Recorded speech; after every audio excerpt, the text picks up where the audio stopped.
Hello everyone, welcome to my YouTube channel imputers mathematical institute. और आज के इस लेक्चर में हम सीखने जा रहे हैं type of set.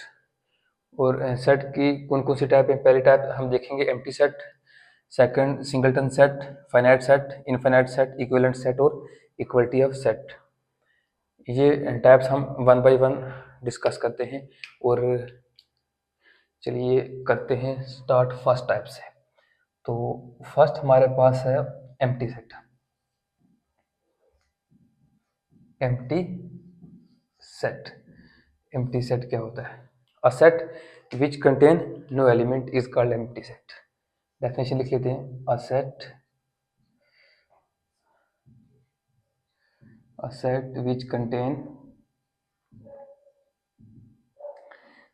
Which contain no element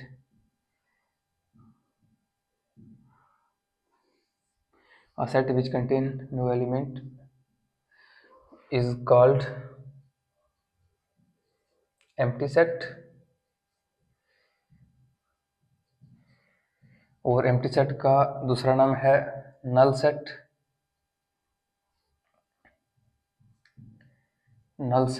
या फिर हम उससे बोलते हैं void set। मीन empty का मतलब ऐसा सेट जिसमें कुछ भी ना हो, null का मतलब भी कुछ नहीं है और void set का मतलब भी कुछ नहीं है। A set which contain no element, जिसमें एक भी एलिमेंट ना हो, ऐसे सेट को हम बोलते हैं एम्प्टी सेट। और एक डायग्राम भी ले लेते हैं इसकी एम्प्टी सेट की। ये हमारे पास है, एम्प्टी है क्योंकि इसके बीच में कुछ भी नहीं है, तो इसे हम बोलेंगे एम्प्टी सेट। तो एग्जांपल लेते हैं, 3-4 एग्जांपल देख लेते हैं। तो सबसे पहली एग्जांपल लेते हैं, एक सेट ले लिया मैंने।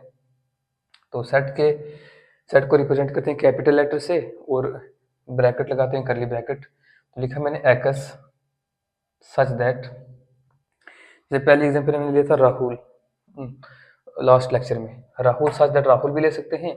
तो लिखा x such that x is an aspirant,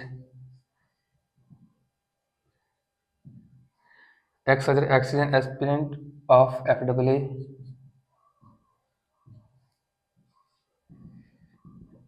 living on the moon. तो ये एक एम्प्टी सेट है क्योंकि FAA का ऐसा कोई भी है जो एस्पिरेंट नहीं है जो मून के ऊपर रहता है। इसका मतलब ये कौन सा सेट हो गया? Empty set. एक एग्जांपल और बनाते हैं, एग्जांपल बी। वो ले लेते हैं x such that x is a natural number, such that x is a natural number. X वो नेचुरल नंबर हैं जो लाइज बिटवीन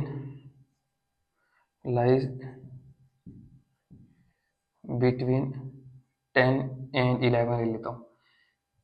तो ये हमारे पास एक एम्प्टी सेट है क्योंकि हमने बोला x is a natural number.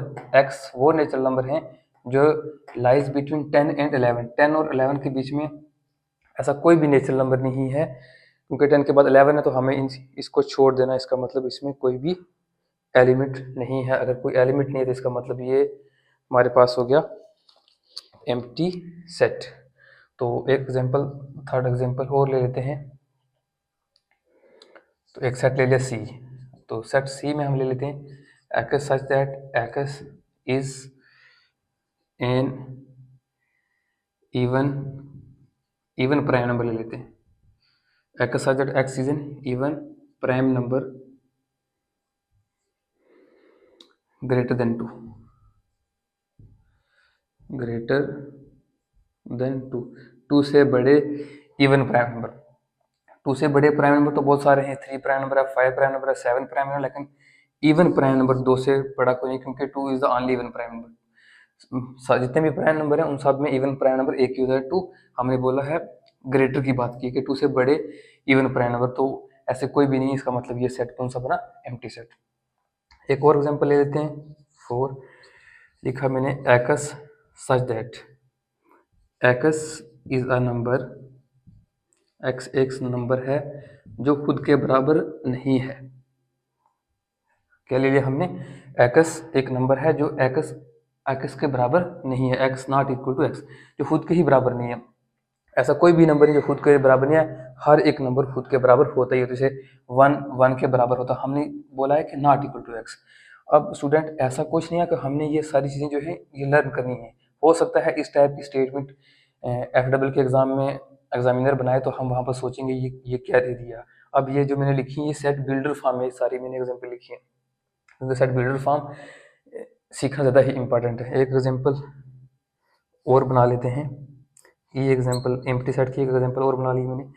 ले लेते हैं x such that x belong कर रहा है नेचुरल नंबर से, x such that x belong to natural number and, और जो एक्स है वो लाइज कर रहा है 2 और 3 के बीच में। एक्स मतलब 2 को भी छोड़ना है, 3 को भी छोड़ना है।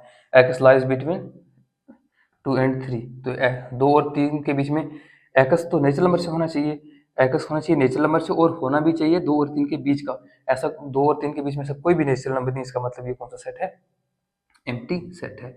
तो यहाँ तक हो गया एम्प्टी सेट खत्म। और सबसे इंपॉर्टेंट बात जो है एम्प्टी सेट को लास्ट में एक एम्प्टी सेट के लिए एक नोट लिख लेते हैं। Note, empty set is denoted by five. Empty set को हम डिनोट करते हैं फाइव, इसे हम पढ़ते हैं फाइव। एम्प्टी सेट को हम डिनोट करते हैं फाइव को, और फाइव को जो है हम रोस्टर फॉर्म में कैसे लिखेंगे, in roster form,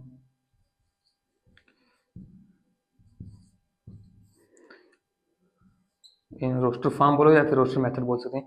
last lecture में हमने पढ़ा था कि रोस्टर मेथड वो होता है जिसमें 1 by 1 एलिमेंट्स लिखे जाते हैं, सेपरेट किए जाते हैं कामा से। In roster form empty set is denoted by, roster form में एम्प्टी सेट को हम डिनोट करते हैं ओनली करली ब्रैकेट के अंदर। तो हमारे पास ये क्या बन जाएगा, एम्प्टी सेट। तो एक तीसरा नोट ये ले लें क्योंकि इंपॉर्टेंट है। मैंने अगर ये ब्रैकेट ली, इसका मतलब है ये एम्प्टी सेट है, इसके बीच में कुछ नहीं, क्योंकि ये रोस्टर फॉर्म में लिखे है हमने। एम्प्टी सेट को अगर खाली ऐसा लिखा है, इट मीन्स दैट वो है एम्प्टी सेट और इसके बीच में कोई एलिमेंट नहीं है। अगर ये हमारे पास एम्प्टी सेट है, तो अगर हमने ये ले लिया, इसके बीच में 0 लिख लिया, इसका मतलब इसके बीच में एक एलिमेंट आ गया, अब ये एम्प्टी सेट नहीं होगी, ये हमारे पास हो गया सिंगलटन सेट, इसमें एक एलिमेंट है। तो वह हम बाद में पढ़ेंगे, ये हमारे पास एम्प्टी सेट नहीं है, तो not empty set, not empty set नहीं है। तो चलिए देखते हैं नेक्स्ट टाइप, सिंगलटन सेट।